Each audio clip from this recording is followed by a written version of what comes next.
예, 왜냐하면 그 플라즈마가 그 미트리트 피트하고 강사들하고 관계가 좀 있었어요. 그래가지고 그냥 뭐 가리키는 게 비슷비슷하니까. 나쁘지 않던데. 너 둘 셋 넷, 너 둘 셋 넷. 샤마 탐진해야지 좀. 자 보자. 여러분 내 목소리 들어가요? 하나 둘 셋 넷, 하나 둘 셋 넷, 하나 둘 셋 넷, 하나 둘 셋 넷, 하나 둘 셋 넷, 하나 둘 셋 넷. 목소리 들어가요? 하나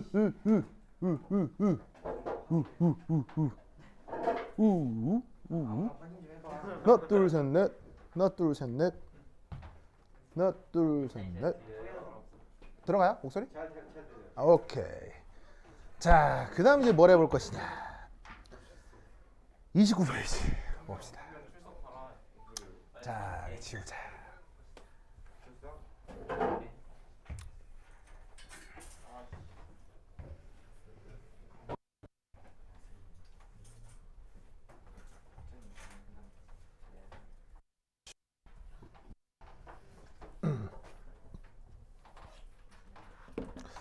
자, 그 다음 살펴볼 건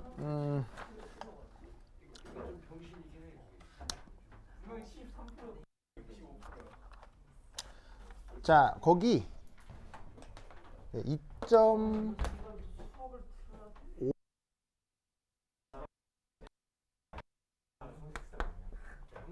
때는 잘 써라도 있어. 이동훈 쌤 재밌어서 정던데. 잘생겼잖아. 김동훈 쌤 필요했어. 누가 잘생겼네. 그래.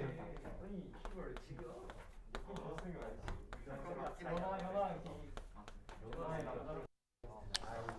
자, 주어진 교재에 거기 이제 29페이지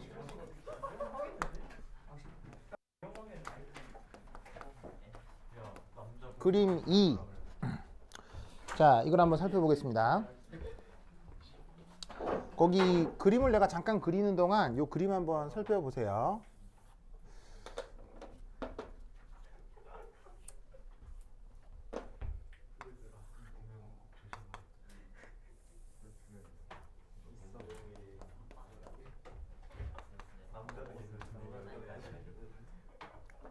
자, 한번 살펴보세요.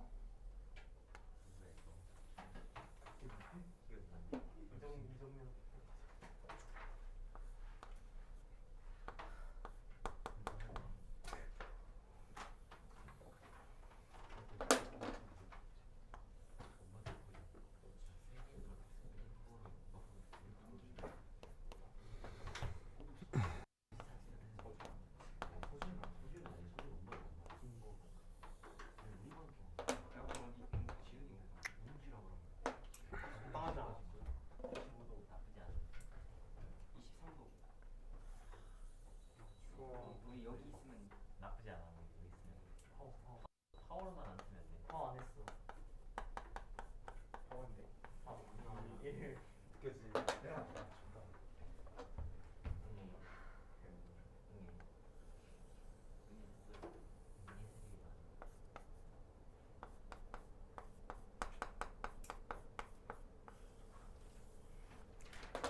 오케이. 자, 이렇게 생긴 그림 있죠? 보이세요? 이 그림의 의미가 뭘까요? 아, 그건 제목이고요. 자, 이게 뭐냐면 입자 사이 거리에 따른 위치 에너지 그래프죠. 이거는 저번부터 많이 봐왔을 거예요. 그래서 지금 예를 들면 이 흰색으로 그린 그래프는 염소 원자 사이의 거리에 따른 위치 에너지 그래프를 그린 거고요. 그러면 염소 원자가 좀 서로 간의 거리가 멀 수도 있고 가까울 수도 있는데 그 염소 간의 거리가 가장 적절하게 돼가지고 이렇게 위치 에너지가 최소가 되는 요 극점. 그리고 그때 에너지가 대략 얼마죠? 뭐 정확할 필요는 없어요. 대략 한 마이너스 250 정도로 되어 있죠. 보시죠. 대강 보면. 그리고 단위는 다 킬로줄포몰입니다. 그래서 이렇게 염소와 원자들끼리 거리가 최적화돼서 가장 안정할 때 여기서 뭐가 일어날까요? 에? 뭐가 못 들었어. 뭐라고? 원자와 원자, 염소 원자와 원자 사이 거리가 가장 적절해서 가장 안정할 때 그때 뭐가 될까요? 무슨 결합? 공유 결합.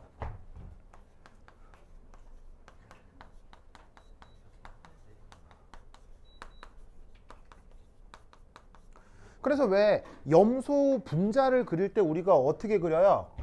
Cl2 이렇게 그리잖아요. 그러면서 염소하고 염소 사이 단일 결합으로 그리잖아. 그 상황이 지금 여기라고 알겠어요? 저거라고.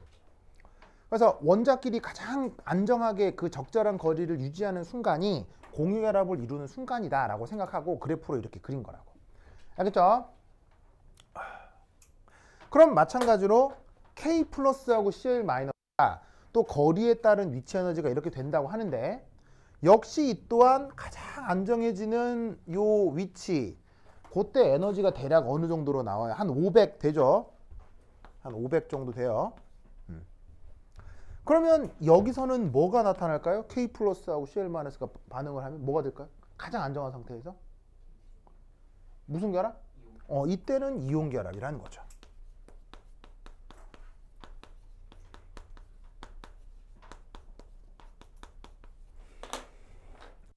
무슨 말 알겠죠? 그래서 이 두 개의 그래프로부터 우리는 이걸 알 수 있어요. 바로 화학 결합 에너지의 영역을 알 수 있어요. 그 화학 에너지 영역이 대략 어느 정도냐면 수백에서 수천 킬로줄 퍼 몰 안에 들어요. 이때 여기에 있는 화학 결합에 뭐가 있냐면 공유 결합, 이온 결합, 뭐 배위 결합, 아우 팔 아파, 뭐 금속 결합 이런 것들이 다 들어있는 거예요. 무슨 말 알겠죠? 그러면 지금 그래프 상에서는 염소 공유 결합하고 KCl 이온 결합하고 어디가 더 강해 보여요? 이쪽이 더 강한 거예요. 결합력이 강한 만큼 더 안정해졌다 이렇게 보면 되는 거라고 알겠죠? 근데 이제 이게 오해를 불러 일으킬 수 있는데 염소하고 염소 사이의 공유 결합은요. 공유 결합 중에서 되게 약한 축에 속해요. 알겠죠? 그리고 KCl 사이의 이온 결합은 이온 결합 중에 그냥 좀 평균적인 수준이에요. 그럼 이 말은 무슨 말이냐면 이온 결합하고 공유 결합 중에 누가 더 센 결합이다? 얘기할 수 없어요. 알겠어요? 공유 결합 중에 억수로 센 게 있고요. 이온 결합 중에도 억수로 약한 게 있어요. 그래서 이온 결합하고 공유 결합 중에 누가 더 세냐 약하냐 이런 비교는 필요 없는 비교예요. 아시겠죠? 이게 이 이온 결합력은 한 500kJ/몰로 표현되어 있는데 공유 결합 중에요. 여러분 공유 결합력 중에 대빵 센 거 예를 하나 들어보세요. 여러분 다 아는 거예요. 오늘 여러분 먹었을 수도 있어요. 질소예요, 질소. 과자 하면 이 질소 이렇게 나오잖아요. 과자를 먹는 건지 기체를 먹는 건지 하여튼 그거 있잖아요, 그거. 그 질소 같은 경우 삼중결합 결합력 얼마예요? 800 정도 나요. 800. 무슨 말인지 알겠어요? 그러니까 공유결합이 이온결합보다 약하다 그런 거 없어요. 알겠어요? 억수로 강한 공유결합도 있고 아주 약한 공유결합도 있어요. 아니 아주 약한 이온결합도 있어요. 그러니까는 여기서 화학결합이라는 건 아우르는 거예요. 알겠죠? 그래서 250이 됐건 500이 됐건 이 안에 들어오죠. 알겠죠? 이 안에 들어오죠. 이 스케일을 기억해요. 알겠죠? 자, 근데 이제 그것에 반해서 여기에 있는 알곤, 여기 있는 HCl 그래프가 어때요? 그래프가 되게 흐리멍덩하죠? 흐리멍덩해서 알아볼 수가 없어가지고는 이 그래프를 옆에 보시면은 확대한 그래프가 있을 거예요. 확대해서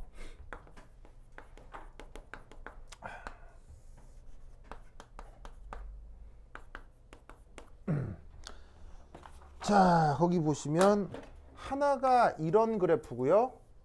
또 하나가 요런 그래프가 있을 거라고요. 보이시죠? 그래서 이때 얘놈의 크기가 요게 바로 알곤과 알곤 사이의 위치 에너지 그래프고요.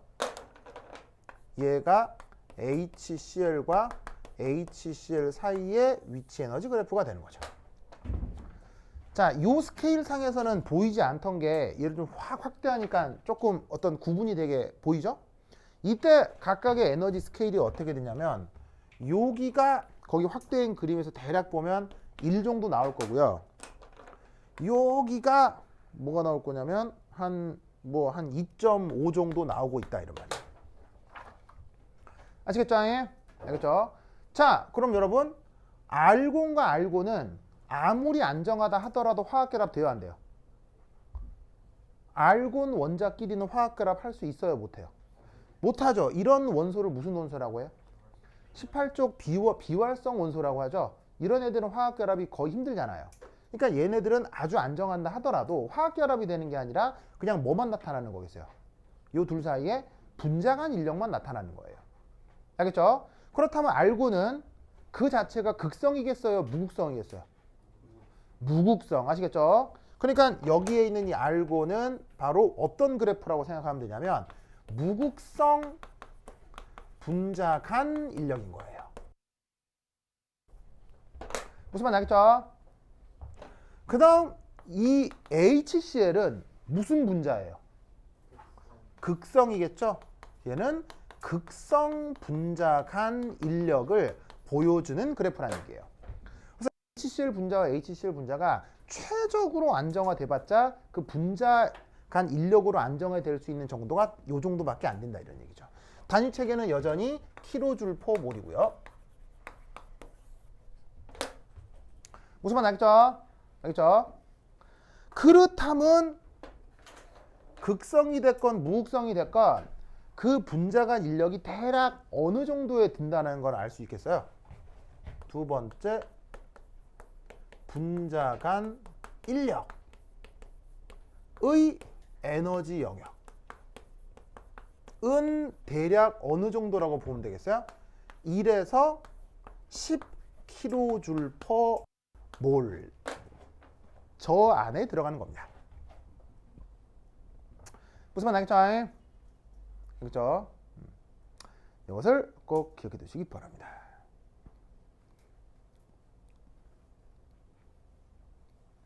그럼 여러분 잘 봐요.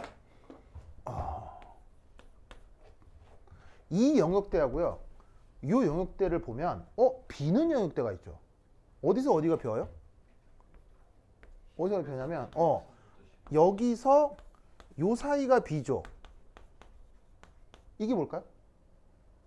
이게 수소결합이에요.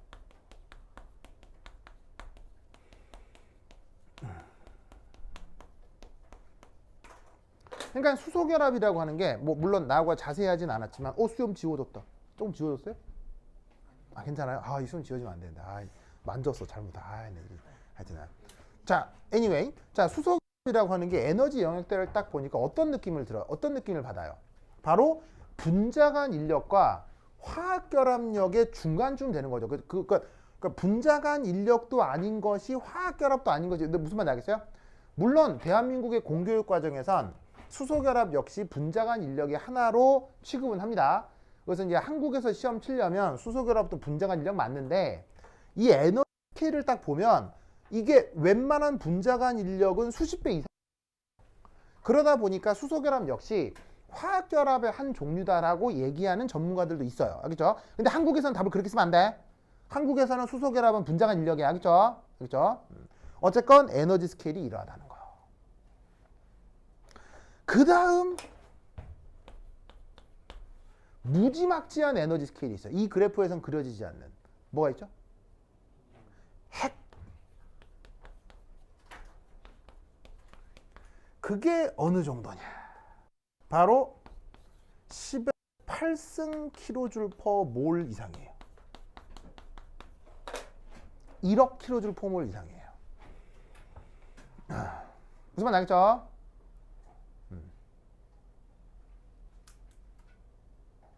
자, 그럼 잘 봐요. 내가 지금 어떤 분자에 공유결합, 이온결합, 배이결합, 금속결합을 연구하고 있어요. 그렇다면 그 연구자한테는 분자간 인력을 생각할 필요가 있겠어요, 없겠어요? 분자간 인력을 생각할 필요가 전혀 없다는 얘기예요.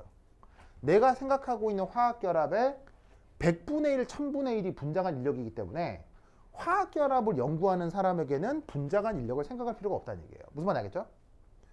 역으로 내가 핵에너지를 연구하는 물리학자예요. 그럼 원자 핵끼리 반응시켜서 막 핵융합을 시키거나 핵분열을 시키는 그런 연구를 하는 사람이면 그 사람한테는 이런 게 필요가 있겠어요, 없겠어요? 이런 건 존재하지도 않는 거예요. 무슨 뜻인지 알겠어요? 그러니까 에너지 스케일이 이런 식으로 완전 분리가 되어 있기 때문에 어느 영역대의 연구를 하면 그 생각만 하면 되는 거지 다른 건 생각할 필요가 없는 거예요. 무슨 뜻인지 아시겠죠? 그러니까 분자간 인력에 대한 연구나 수소결합에 대한 연구는 아주 미시 에너지에 대한 연구다 하면 된다고. 무슨 말 알겠죠? 이 생각을 기억을 해 두시기 바랍니다. 자, 그래서 이게 화학을 전공하는 학자들 머릿속엔 저게 다 들어가 있어요. 왜일까요? 화학을 전공하는 사람들한테 머릿속에 이게 다 들어가 있어요. 왜일까요? 이게 바로 돈이랑 연결되거든. 이걸 딱 보는 순간 돈. 이게 왜 돈이지? 자, 뭐 지금은 꼭 그렇진 않은데 그냥 전통적으로 인간이 만드는 상품 중에서 가장 부가가치가 높은, 부가가치란 말은 알아요? 딱 만들고 나면 돈이 확 뛰는 거 이렇게. 그걸 부가가치라고 하죠. 인간이 만들 수 있는 상품 중에서 가장 부가가치가 높은 것 중에 하나가 뭐예요? 뭐라고? 뭐? 네, 무기죠, 무기. 무기, 웨폰 알겠어요? 그러면 이 에너지 스케일을 딱 보는 순간 돈? 바로 뭘 떠올릴 수밖에 없겠어요? 폭탄. 무슨 말 알겠어요? 이거 만들면 돈을 많이 벌 수 있겠구나. 그래서 핵에 대한 연구를 거의 최초로 한 사람이 누구예요? 그래서 노벨상 받은 사람. 노벨은 그 다이너마이트. 그 노벨한테 상을 줄 수는 없잖아요. 핵에너지와 관련해서 최초로 연구를 했던 사람. 그게 바로 그 유명한 퀴리 부인이요. 마담 퀴리. 이 사람 마담 퀴리도 몰라. 그래서 마담 퀴리가 무슨 원소더라? 라돈 맞죠? 그걸로 노벨 화학상 받죠? 무슨 말인지 알겠어요? 근데 그 마담 퀴리가 또 중요한 게 딸 마담 퀴리도 노벨상 받죠. 대단한 모녀입니다. 아시겠죠? 대단합니다. 이게 그 어느 나라 사람들이에요? 마담 퀴리 어느 나라 사람이에요? 폴란드. 폴란드라는 나라가 좀 묘한 나라인데 폴란드가 경제 수준이 높아요, 낮아요? 높지는 않습니다. 옛날 그 소련을 그 중심으로 한 구동구권 나라인지라 경제 발전이 잘 되어 있지도 않고 그다음에 민주주의 국가예요, 아니에요? 민주주의 국가도 아니에요. 지금 이제 독재 정권이 들어서 있어가지고 사실은 정치적으로도 안정되어 있지는 않지만 놀랍게도 그 폴란드는요 인구가 많아요, 저거? 많지도 않아요. 1000만 정도밖에 안 돼요. 그런데 그 나라는 노벨상 수상자가 되게 많아요. 10명까지 되나? 그래서 이 폴란드란 나라는 희한하게 전 인류의 역사를 바꾸는 여러 업적들을 많이 남긴 이상한 나라예요. 이게 아주 잘 사는 나라도 아니고 민주화 수준이 높은 나라도 아닌데 한 번씩 천재가 나타나는 좀 묘한 나라긴 한데 그 엄마 키리가 딸 키리한테 그 마담 키리는 몇 세기 사람이에요? 16세기. 뭐요? 모르면 조용히 좀 하라고 진짜. 16세기면 그 막 마녀 재판에서 화형하던 뭐 그런 시기예요. 16세기면.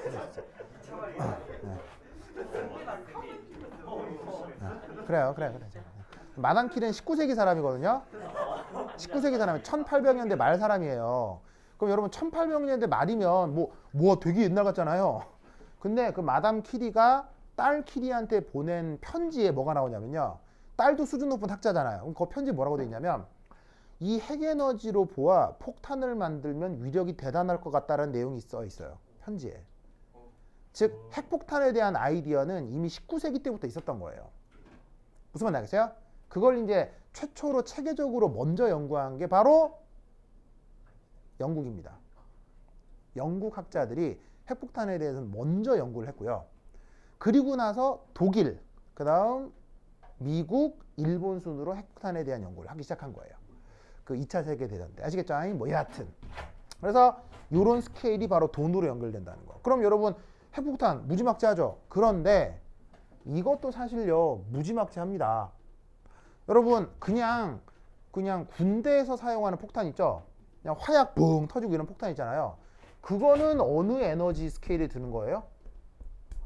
번호로 얘기해보세요. 그냥 폭탄 화약 붕 터지는 거. 아까 누가 선생님 폭탄 만드는 거 아세요? 물었잖아요. 그 폭탄이 에너지 스케일은 1, 2, 3, 4 중에 어디예요? 1이라고요. 1. 왜냐하면 폭약이 터지면서 그 안에 있는 여러 화합물들이 빠른 속도로 산화가 되거든요. 그때 큰 발열이 되고 그걸로 이게 폭탄이 터지는 거예요. 그러니까 우리가 보통 생각하는 막 뭐 영화, 그냥 예를 들면 총 빵 쏘면 빵 하면서 총알 나가잖아. 그 에너지가 어느 영역이라고? 요거라고 요거. 무슨 말 알겠어요? 근데 이것만 해도 위력이 어때요? 무지막지합니다.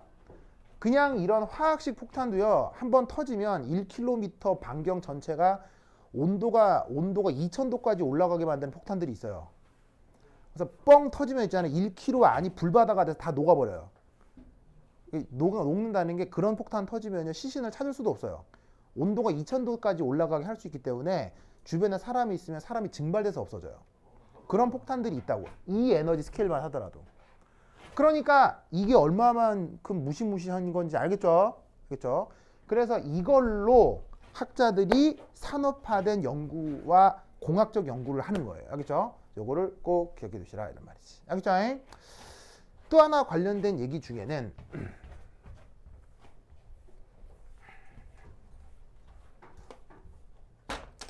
자, 여기 지구가 있어요. 지구. 여기서 이제 자전 방향을 이용해서 요렇게 우주선을 이렇게 쏠 수 있거든요. 무슨 말 알겠죠? 네, 무슨 뜻인지 알겠어요? 그럼 이때 그 우주선 발사하는 장면 본 적 있죠? 뭐 실제로 보기는 어렵겠지만 영상 같은 것은 많잖아요. 뭐 카운트다운 3, 2, 1 그래서 보잖아요. 그러면 이때 이 우주선이 지금 출발하는 그 에너지 스케일, 그냥 우리가 평소에 보는 하는 그 스케일은 어디에 드는 걸까요? 어디에 들어요? 1번, 3번, 3번 어디에? 어디에? 푹 하는 거야.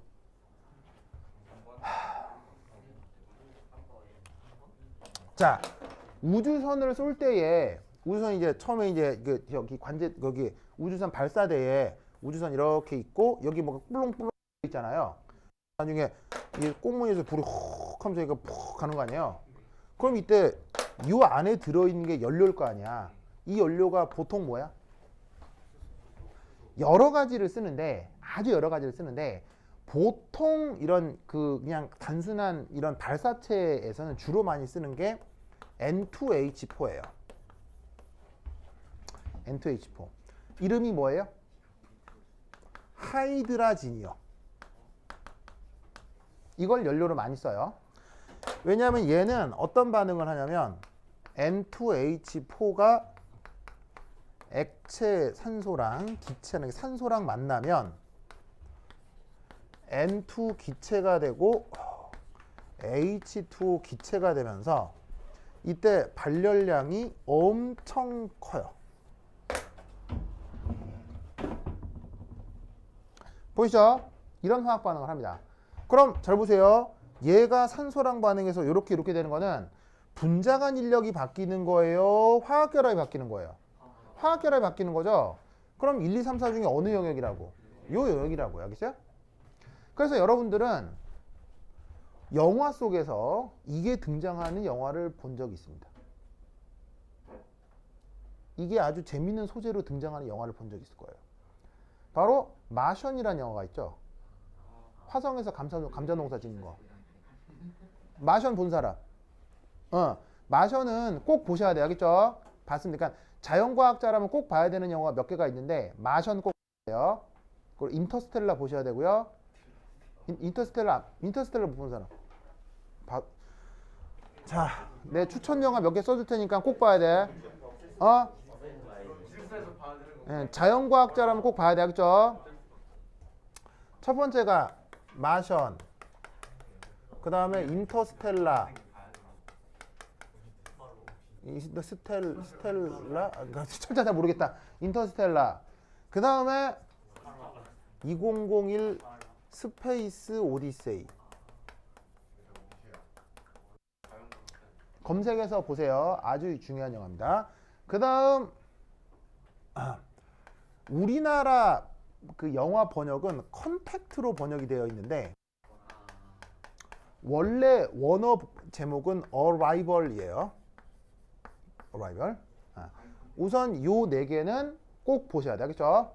자연과학자라고 하면 꼭 봐야 돼. 알겠죠? 봐야 돼. 그래서 기회가 나면 꼭 보시고 안 본 거 있으면 찾아보세요. 알겠죠? 이거 굉장히 지루할 수 있는데 내가 학자다, 공부를 한다라는 관점으로 보시면 정말 좋아요. 아주 좋아요. 근데 요 영화도 조금 하여튼 꼭 봐야겠죠? 여기서 가장 재미가 있는 건 이거죠. 이것도 재미는 있죠. 재미있는데 요들은 재미라기보다는 사명감을 가지고 좀 보세요. 알겠죠? 알겠죠? 네, 몇 개 더 있는데 우선 요거. 하여튼 꼭. 여하튼 마션에 보면 이게 나오죠. 그 주인공 와트니가 저 화성에 낙오돼 갖고 감자 농사 지어야 되는데 농사 지으려면 뭐가 필요해? 흙이 필요하고 물이 필요하고 있네. 화성이 땅이 있다. 미생물은 사서 처리하고 물이 필요하지. 그때 어떻게? 이걸 쓰는 거예요. 그래서 그 화성 기지 옆에 그 화성에서 출발할 수 있는 우주선이 있는 게 있었죠. 거기서 연료를 빼와가지고 그걸 연소시키는 어떤 에피소드가 있어요. 근데 그 와트니가 식물학자인지라 이런 실험을 해본 적이 없어가지고 이 반응 속도가 엄청 빠른데 그걸 모르고 한꺼번에 왁 했다가 뻥 터져가지고 막 머리 꼬실꼬실해지고 막 그런 장면 있잖아요. 예. 네. 그거 알죠? 그 장면 알죠? 그때 나왔던 얘가 이 하이드라진이라고요. 그래서 물 나오잖아, 물. 이걸로 농사 지은 거라고요. 무슨 말 알겠죠? 알겠죠? 그렇다면 왜 우주선 연료를 이 영역대에 드는 에너지로 썼을까요? 이 에너지 영역대가 뭐에 해당하기 때문에 이 에너지 영역대에 드는 물질을 쓰는 걸까요? 바로 이 영역대의 에너지를 사용하면 뭐를 이겨낼 수 있기 때문에 지구 탈출 속도요. 지구 탈출 속도 계산할 수 있죠. 그럼 그 지구의 우주선의 질량을 곱하면 뭐가 나오는 거예요? 운동 에너지가 나오잖아. 그 운동 에너지가 어느 영역 스케일로 극복될 수 있는지를 찾는 거예요. 그러니까 지구 탈출 속도를 극복할 수 있는 에너지는 얘나 요 정도가 되는 거지. 무슨 말인지 알겠어요? 근데 아직 인류는 핵 추진 에너지, 그러니까 핵 추진 그 발사체는 아직 만들진 않았지만 이것도 가능은 한 거지. 무슨 말인지 알겠어요? 그러니까 이런 스케일을 가지고 연구를 하는 거겠죠? 그러면 여러분 사실 핵폭탄이 터진다, 우주선이 날아간다 하는 에너지 체계도 있지만 여러분 19세기에까지 그리고 20세기 초까지도 가장 많이 썼던 것 중에 하나가 바로 증기기관이죠. 증기기관 알죠? 그러니까 물 끓여가지고 증기로 이제 딱 차를 가게 하는. 그럼 그 증기기관은요, 이 네 개 중에 어느 영역대에 드는 걸까요? 증기기관은 요거죠. 왜? 물 사이에 분자간 인력은 이게 아니라 요거죠. 그러니까 수십에서 수백, 그러니까 10에서 100kJ/몰의 에너지만 있어도 사실은 증기기관차는 가벼운 물질이에요, 물체예요, 되게 무거운 물체예요. 엄청 무거운데 그거마저도 움직이게 할 수 있는 거예요. 그러니까 실제로 이 정도의 에너지 스케일도 약한 건 아니란 얘기지. 하지만 얘는 지구 탈출 속도랑 비교했을 때 어떻게 했어요? 작았겠지. 그러니까 지구에서 출발하는 우주선 발사체에는 증기기관을 쓸 수 있어 없어? 못 쓴다 이런 말이에요. 알겠어요? 그러니까 이걸 계산해서 연구를 하는 거예요. 알겠죠? 그런데 최근 MIT에서 연구 논문이 나왔냐면 증기기관 로켓에 대한 연구 논문이 나왔어요. 그리고 그걸 나사에서 받아서 거의 실전 배치 직전이고. 증기기관 로켓? 이게 뭐예요? 증기기관 로켓이 뭐예요? 증기기관 안 된다며. 증기기관 로켓 뭐예요? 그러니까 최근 연구 논문이에요. 자, 뭐냐면 그 사람 알아요? 저 일론 머스크? 알죠? 일론 머스크 알죠? 일론 머스크는 원래 학자예요? 학자는 아니에요? 학자는 아닙니다. 그냥 그야말로 사업가입니다. 그냥 사업가입니다. 그냥 사업가인데 이제 그 사람이 관심을 갖는 분야에 억수로 투자를 해가지고 결과를 만들어내죠. 일론 머스크 밑에서 일하면 죽는답니다, 진짜로. 그 완전히 사람의 찐을 뽑는답니다. 예. 그래가지고 그러니까는 대신 월급 많이 준대요. 월급 많이 주는데 완전히 사람을 혹사시켜가지고 그 일론 머스크 그 연구소에서 일하다가 사표 쓰고 나온 사람 엄청 많대요. 힘들어가지고. 하여튼 무슨 말 여하튼 그 사람이 하려고 하는 사업 여러 가지가 있죠. 뭐 대표적으로 지금 여기 도로 다니는 모터스도 그가 하는 거. 그 다음에 이 일론 머스크가 하려고 하는 것 중에서 그 스페이스 X 사업이 있죠. 그 스페이스 X 사업이 뭐예요? 바로 민간 우주 산업이며 조금 더 많이 확장되면 사람들을 화성으로 이주시키는 뭐 그런 식의 어떤 그 생각까지 하고 있죠. 그런데 일론 머스크의 또 하나의 아이디어 중에 하나는 소행성 채굴이에요. 소행성 채굴 알아요? 네, 뭐냐면 그 소행성이라고 큰 돌덩이인데 한 우리나라만 한 돌덩이인 거지. 그런 돌덩이가 우주에 막 날아다닌대 이렇게. 근데 그 돌덩이가 전부 다 금 이런 게 있대요. 우리나라만 한 돌인데 그게 금이야 다 뭐 이런 거. 그럼 그걸 지구에서 측정해서 확인할 수가 있거든요. 그럼 그런 걸 보면 거기서 그걸 채굴해서 오면 돈이 될 거 아니야. 그지? 그래서 어떻게 되냐면 여기서 우주선을 쏴서 소행성에 도착해서 그걸 파서 오자. 근데 일을 할 때 우주선을 쏠 때 이때 돈 많이 들어 조금 들어? 어마어마하게 들 거 아니야. 그러니까 한 번 딱 쏴서 거기서 하나만 채굴해 오는 것보다는 거기서 뭐 좀 파오고 그 다음 또 다른 소행성 가서 좀 파오고 다 해가지고 오는 게 좀 더 이익이겠지. 그래서 어떤 생각을 하냐면 소행성에 갈 때까지는 이런 연료를 쓰고 소행성에 도착했어. 그런 곳에서 충분히 캤어. 출발해야지. 그때 뭘로 하겠다고? 자, 소행성엔 항상 뭐가 있어? 소행성엔 항상 얼음이 있어요. 전 우주에는 얼음이 항상 많이 있어요. 그래서 어떻게 하겠다는 얘기냐면 소행성에 도착한 로켓이 주변에 얼음을 끌어모으는 거예요. 알겠어요? 소행성 그 로켓 안에 이제 뭐 이렇게 조그만 로봇이 있겠죠. 걔는 얼음을 캐가지고 오는 거예요. 그럼 걔를 우주선 안에 넣고 얘를 증기로 만드는 거예요. 뭘 이용해서? 태양열. 그래서 태양광 발전이 있겠죠. 태양광 발전을 통해서 얘를 증기로 만드는 거예요.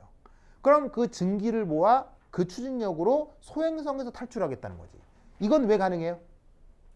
소행성은 탈출 속도가 작으니까. 왜? 소행성은 중력이 작죠. 그러니까 그게 가능한 거예요. 그래서 이 아이디어에 대한 연구 논문이 최근 MIT에서 나왔어요. 알겠죠? 그 모든 것들이 고전적으로 알려져 있는 이런 스케일로부터 출발하는 거예요. 알겠죠? 그러니까 이런 스케일이 있다는 거 꼭 잘 기억해 두셔야 됩니다. 알겠죠? 지금 몇 시죠? 아, 그래요? 오케이, 됐다. 자, 다음 주 수업이 없죠? 그러면 다음 주 수업이 없죠? 다음 주 여러분 어디 간다며? 나하고 수업한다고요? 아니, 나하고요. 나하고 없는 것 같던데? 나하고 없는 것 같던데? 그래서 자, 여러분, 자, 보세요. 지금 분산력까지 했죠? 그 다음 어떤 주제를 해야 되냐면 그 다음 수소결합 해야 되고요. 그 다음 또 뭘 해야 되냐면 그 다음 증기압, 그 다음 상도표를 해야 되거든요. 요 모든 걸 동영상으로 넣어 드릴 거예요. 알겠죠?